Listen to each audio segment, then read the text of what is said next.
Hello mga ka-tiny! Welcome to my mini vlog, and for today's video, samahan nyo akong mag-BGC Taguig. So as you can see, nakasakay na ako sa bus. Actually, madali lang talagang makasakay na mapupuntang Taguig.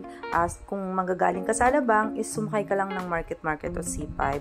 And sobrang dali lang, ang bilis lang ng biyahe. And as you can see naman, diba, nakarating na ako and I'm just waiting my cousin. So while waiting my cousin, dahil piling ko nagutom ako, kaya bibili muna ako ng lugaw para maibsan yung aking gutom. And in fairness, masarap siya. So finally, dumating na din yung dalawa and papunta na nga kami doon sa street na kung saan maraming kainan. Hindi ako masyadong familiar dito sa BGC, so yung pinsan ko talaga yung naging tour guide namin dito. And may nakita nga kaming mga dito, yung mga year kung kailan ka, anong year ka pinanganak, o diba, ganon.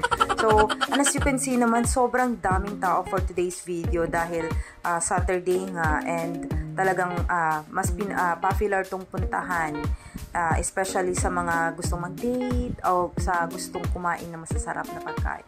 And yun nga, habang kami naglalakad, may nadaanan kaming magla-livean, pero wala pa yung singers or yung mga vocalists dyan. So, dumiretso na lang kami dun sa pupuntahan namin. And yan, nag-picture-picture. O, diba?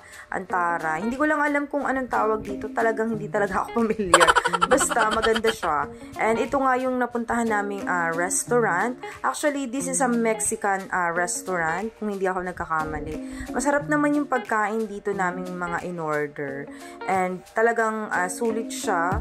Pero, sabi ko nga sa inyo, kung wala low budget kayo, parang alam nyo na, kailangan nyo mag-save muna ng pera bago kayo kumain sa ganitong restaurant. Dahil medyo pricey siya. Yun. So, while we're waiting, diba?